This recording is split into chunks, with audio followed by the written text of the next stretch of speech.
last episode out, we got ourselves a draft class that could really set up the second phase here of this franchise series. So far, we've been a very bad team at the MLB level, and a lot of our episodes have been more player focused and prospect focused, and that will always have a part in our franchise, but we're hoping to get eventually to a part where we can focus on the MLB team as a whole, because we'll be good enough to focus on. And these three top picks right here, especially pick number 1 in Neil Dorsey, our generational two-way player, that's gonna be, I think, just a massive piece towards pushing us forward, because right now we still are currently the worst team in baseball. If you take a look here, 39 wins, just one below the Marlins, so we're not far and away the worst like we were just last year.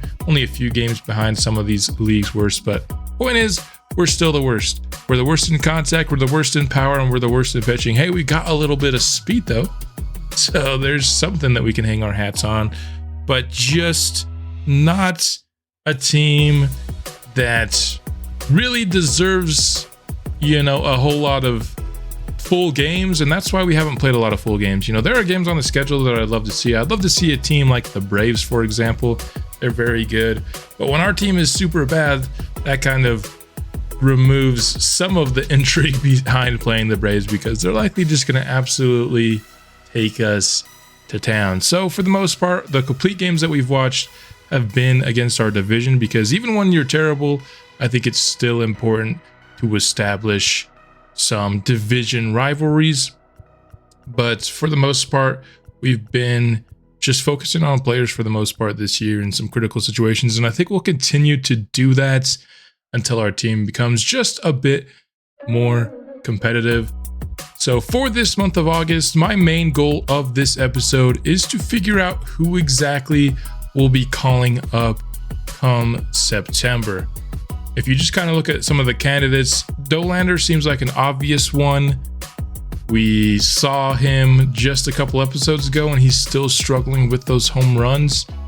So, I said in that episode that it seems like Dollander will need the rest of the year in AAA. That might still be the case, but one thing that I didn't talk about during that episode that I'm realizing now is we've already used 2 of Dollander's 3 minor league options. That means he's pretty much guaranteed to start next season at the MLB level. Just because I don't want to use all of his options before he really gets a chance to start at the MLB level. I want to have at least one option to use in time of need, whether he's going through a tough month or something, a year or 2 years down the road. I don't want to already be out of options in case he ever needs one. So he's pretty much guaranteed to be on the opening day roster. Probably, honestly, maybe even going to be in that 8th spot. We'll see about that. But do we give him a little bit of a jump start by giving him a month here in September to try out, the big league hitters? His home runs per 9 have gone up to the 60s, which I hope will help him. We'll see what additional development he can get here in August. But if we decide to keep him at AAA for the whole year, we're probably just going to go with somebody like a Prosecki here, who's not really a long-term option, but he's pitching well at AAA, and we're going to need to call up somebody in our pitchers. We also have the option to bring up a reliever. The 2 big prospects there are Mario Lozano, who I just think has taken a huge step back this year compared to last year. Dominated AA. Struggling a bit more in AAA now. That ERA looks maybe a little bit unlucky based on that whip. That whip isn't perfect either, but it doesn't look like a whip that would accompany a 6.21 ERA. The guy who would be a better candidate, I think, would be Jeff Ramirez. He's up to 69 overall. Nice. Still has some things in the 40s, namely that home runs per 9 that could worry you a bit.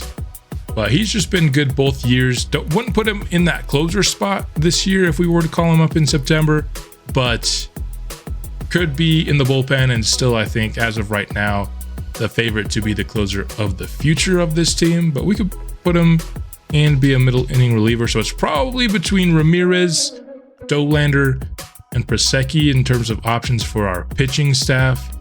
For position players, I think Sterling Thompson here, he has 2 to 3 more weeks, so he will be back in time to get a call up. And I think it's just time to see what this guy can do. He still has, 2 options used, so it's not as much pressure as a guy like Dollander has.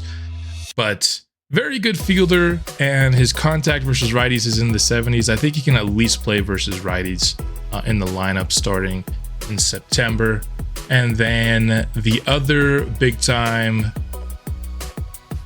player that we could bring up would be Zach Veen, who has actually improved quite a bit throughout the year at the AAA level. Really struggled to hit both in spring training and at the start of the year, but he's turning things on, has +5 to both contact and power versus righties. I think this guy could be another guy who could at the very least be a platoon guy against righties, or I think his hitting versus lefties is also good enough at this point as well. Not a great fielder, but good enough there that I think Zach Veen is a good candidate. So kind of want to see some of these guys play. I'd like to get a couple of Zach Veen games, a couple of Thompson games, maybe towards the end of the month as well. We'll have to see, but that's kind of my plan here for the episode. Maybe get a couple of major league moments as well. So let's get into it. And while we take a look at some of these possible call-ups, I think it's a good time to talk about, of course, last episode, the discourse regarding Neil Dorsey and what we should do with him going forward. I was planning on waiting to do this until the offseason to get more votes, but you guys absolutely killed it in the comments as to what we should do with Neil Dorsey. And I knew whatever we decided wasn't going to be something that every single person liked. And I really try my hardest not to edit ratings. But the reason I was willing to do it with Neil Dorsey, and according to the votes, we will be increasing the velocity on Neil Dorsey, is kind of the following. If you think about it, we drafted Neil Dorsey at the age of 17 years old, if he's going to be 18 next year with the team. And I don't think it's unreasonable to expect somebody to get an arm that's a lot stronger once he gets into his 20s. Now, the most realistic way to do that would be to slowly increase it year by year. To me, I'd rather just set him up where he's going to be just right off the rip, because I don't want to edit him every single year, make him a little bit bigger, a little bit stronger. So we're going to be increasing his fastball to 96. I think the way we're going to have to do that is to change his 2-seamer into a 4-seamer. And another reason I'm willing to do it is just because, Neil Dorsey's such an incredibly rare build of player. I've never seen anybody else in the game get somebody like Neil Dorsey. We see Kyle Brown getting tagged out there on Zach Veen's first hit here of his prospect highlight. But I just think it makes an ultra rare player just a little bit more fun. If I'm being honest, I would have been completely fine keeping his velocity down. I think he would have been really a similar caliber of pitcher, just because I think that in a CPU versus CPU format, it's just as easy for the CPU to time up a 96 mile an hour fastball as it is an 89 one. But it increases the fun of him, him throwing harder, just aesthetically looks more fun to, get a strike 3 blowing past somebody with a 96 mile an hour fastball than an 89 one. And it doesn't really, I think, affect the way he's going to play. I don't think we made him a better pitcher by increasing his velocity.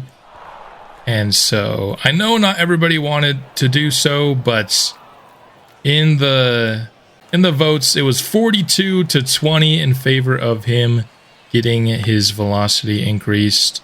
And ultimately, because I was so split on the decision, I wanted to put the decision in the hands of you guys, and I'm excited to increase his velocity. So In combination with that, a couple other ideas from the comment section that we'll be implementing. We're going to make him a little bit bigger. You know, in addition to him increasing his arm strength, it kind of comes along with getting bigger and stronger. So I'm probably going to add a couple of inches and about 10 pounds on him to accommodate that.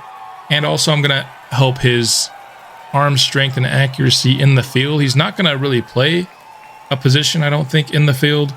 Going to be a DH for us. But, you know, sometimes the pitcher will fill the ball in these games, and he'll have to throw it over to first, and he'll just have a better arm for that. I think that also makes sense and was a good call out.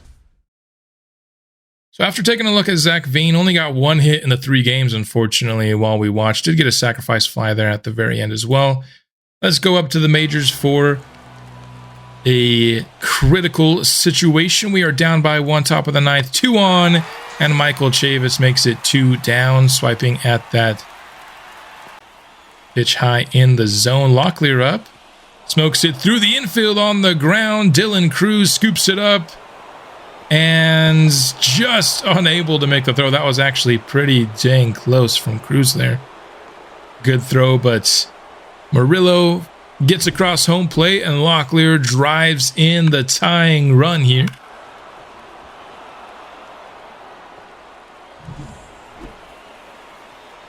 Washington will make a pitching change here.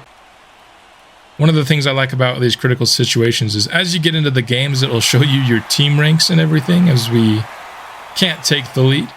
So it'll be a tie game going in the bottom of the 9th. And we are absolutely terrible in everything except for home runs, where we are a top 10 team in home runs, which is good to see because last year we were certainly not that way, and we know Rafael Murillo is a big help in that category.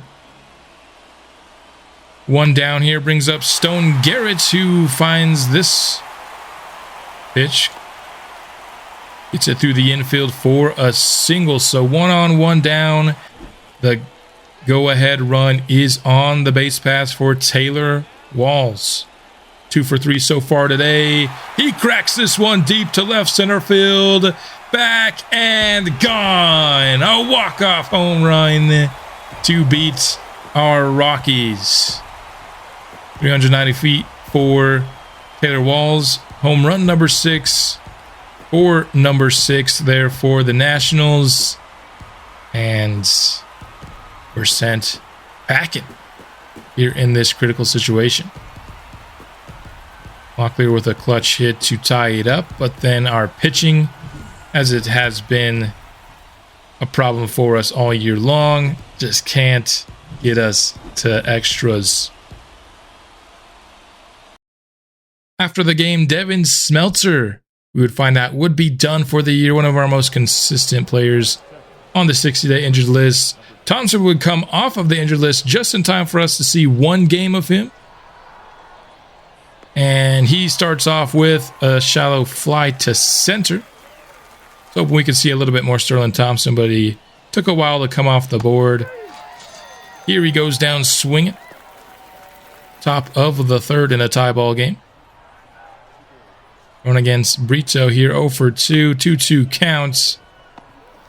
And a softly hit ground ball over to second makes him 0 for 3 on the day, but the Isotopes are having themselves a nice offensive day. No one on and no one down here, top of the 6th, but in the corner, Velasquez chases that fly ball down. And then Thompson goes down looking, so just decided to not watch any more Thompson games here because it feels like we were a little bit of a bad luck charm in these prospect games and want to not continue to be that bad luck charm. So that'll be it for our prospect highlights. But Jeff Ramirez, as a side note, was awesome, getting saves at every opportunity, mowing down guys in the 9th. It is now September, which means it's time to make the decisions for the 28-man roster, and I have already done so. So who ended up making the call up to the majors? Chase Dollander, we ended up keeping him at AAA. I just think let's give him the maximum number of time to develop in the minors that we can. From the pitchers, we ended up bringing up Jeff Ramirez. was just very good. Unfortunately, we can't see his AAA stats now that he's called up, but has just been very good in each of his 2 years at 69 overall. Nice. I think he can be somebody that can be an asset in the bullpen. Another pitcher that we brought up was Michael Prosecki. Just was very good for us in AAA and helps us, fill the short-term need that we do need to bring up a pitcher for September without, forcing Dolan or a guy like Barreto to come up sooner than we want. After that, for position players, really thought about bringing Kyle Brown up. I thought he's had a very good year this year, up to 74 overall. I think he's close, and you could argue that he might even be ready. But I think we can wait one more year on that and have him come up at some point next season. Could get a spring training invite, though. I think that's very realistic for him. Sterling Thompson and Zach Veen both got the call up, despite not maybe impressing when we had our player lock games. They did continue to do well when we weren't watching them, which is, of course, more important, especially for the regular season. Like 90-something% of the games are simulated. So the last guy we brought up was Carlos Cortez. He has been on the majors for us before. It was really a debate. He kind of like the pitcher we brought up. What's his name? I already forgot. Prosecki. Just more of a short-term option. We don't need to have long-term guys fill all 28 spots. So it was a debate between Kyle Brown and Cortez, and I just decided to be patient with Kyle Brown for this season. So we're going to see some exciting MLB debuts with Veen, with Thompson, and we'll probably not see the debut, but Jeff Ramirez will begin his MLB career in this next month. Some guys that we're hoping can be long-term fixtures for us in the franchise. Let's now turn around and look at how everyone is doing for the year with their stats and their upgrades. Starting with Rafael Murillo, of course, up to 86 overall. His contact versus left got a big boost for the month of August. I think that was the biggest thing that went up. His power, I think, stayed the same for righties. It went up an additional one versus lefties, up to 31 homers on the year. His average has dropped a little bit, and no longer hitting in the 300s like he was at one point, but still a very, very good player. And OPS is really close, 1/10 higher than last year, over a 5 WAR. He's been incredible. Ethan Salas, currently actually on a cold streak, but his home runs last month, were much better than they had been throughout the year. He was only at 13 home runs going into August. So he's got over a third of his home runs for the entire year in this last month, and he's getting a big power boost from it. +8 power versus righties now, and +7 versus lefties. Really helping him out. Starting to get into the 80s with all of his defensive stats this year, which you love to see. This is a guy who, having a good year this year, but could be somebody that we see take these upgrades into having a massive year next year and kind of having that breakout chance following year. Dolander, 2.48 ERA with a 1 whip at AAA. Home runs per 9 is up to 61. He's a guy, like I said at the top of the episode, he's going to be playing for us at the majors next year to start out the year. And so these ratings you got to be pretty happy with. Everything in the 60s. Except for break, which is at 59, which is fine. But all of his per 9s and his control, all in the 60s. You gotta love that. I think he's officially ready, and he has to be. It really sucks that the game inaccurately forced him to be on the 40-man roster after the first year. Just coded incorrectly, but that's where we're at. But I think he is ready.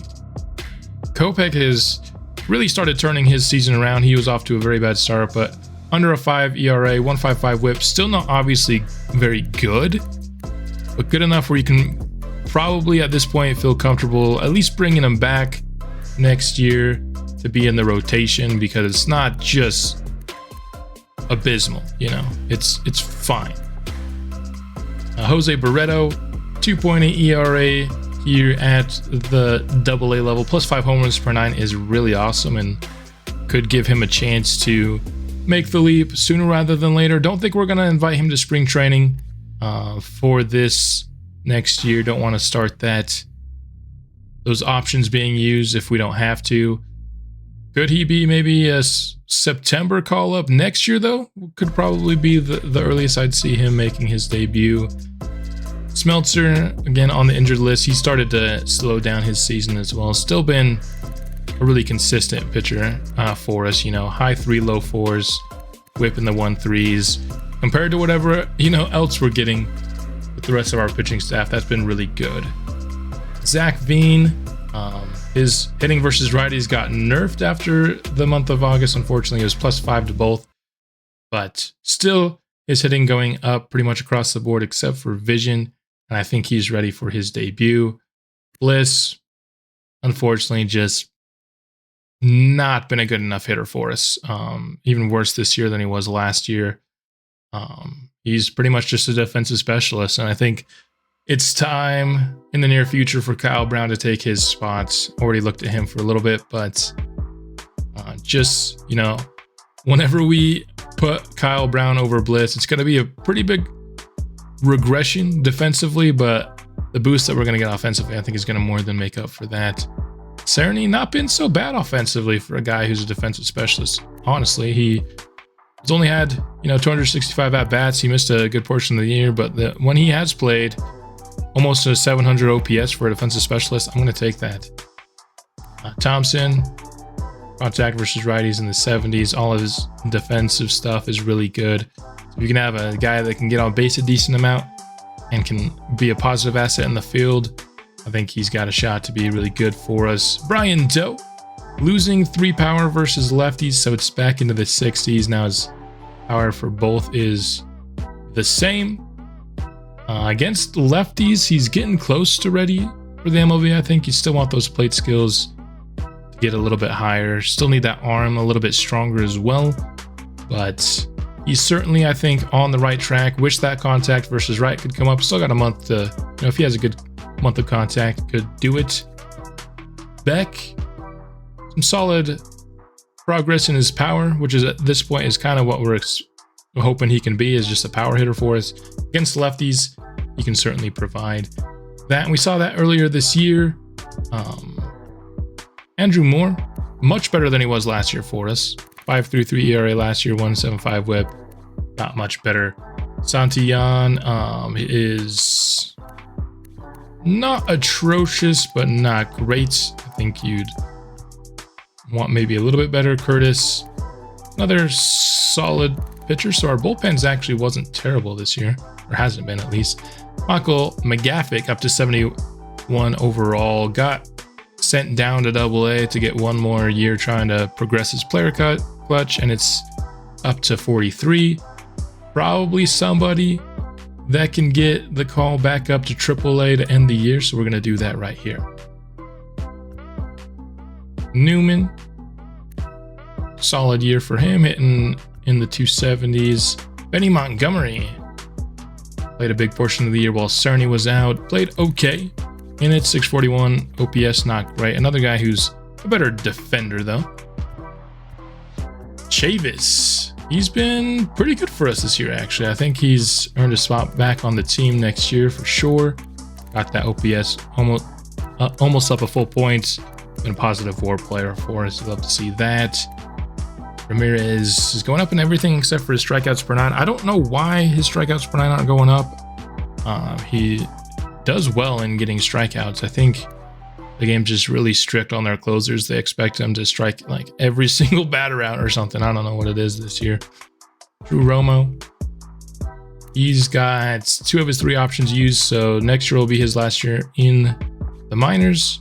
Now we've got to bring him up to be the backup catcher for the rest of the series, and I think that'll be something that we should be comfortable doing. Herb Reyes here, up 5 in his hits per 9. Really need that. Hopefully we can get even a couple of more, but into the high 60s after year 1. He's +4 overall. I think he started as a 63 if I'm not mistaken. Only real lefty with upside in the organization, so we're really invested in his development. Hits per 9 may never develop into a spot you're comfortable with, but hopefully he can keep getting these big boosts like he did this year. Johnny Brennan, good year at AA, up to 65 overall. Those per nines going up at least 3 across the board. You like to see that. Anton Hernandez struggled a bit this year. Hits per nine only up 2, and that was really something you were hoping he could get up more than that for sure. Same with the pitcher clutch. You have a lot of guys that struggle with the clutch and the hits per nine. In my defense, you don't get to see the player clutch on the prospect card when you draft them. So I'm really up to the mercy of the game with those, whether or not we get good ones. They should really add it to the prospect card because it's a big part. Clutch for hitters and pitching clutch for pitchers is a big part of how good someone's going to be, and we just don't get any clues as to what it is. Raymond Park, been playing in single A. Let's let him play in double A. He's up to 60 overall. He's probably ready.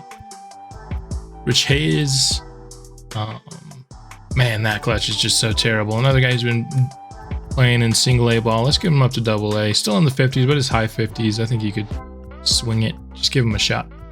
And there you have it. That is the team update through August. Still, not a team that's really ready to compete yet, but you can start to see the foundation is being set for our Rockies. A lot of guys are either being called up or they're very close, and we got a really awesome draft class coming to the fold. I think we are not far from the Rockies moving off our bottom feeder status at the major league level. That is all I've got for this August episode. We'll be back finishing off the 2026 MLB season soon, and I will see you then. Go Rockies.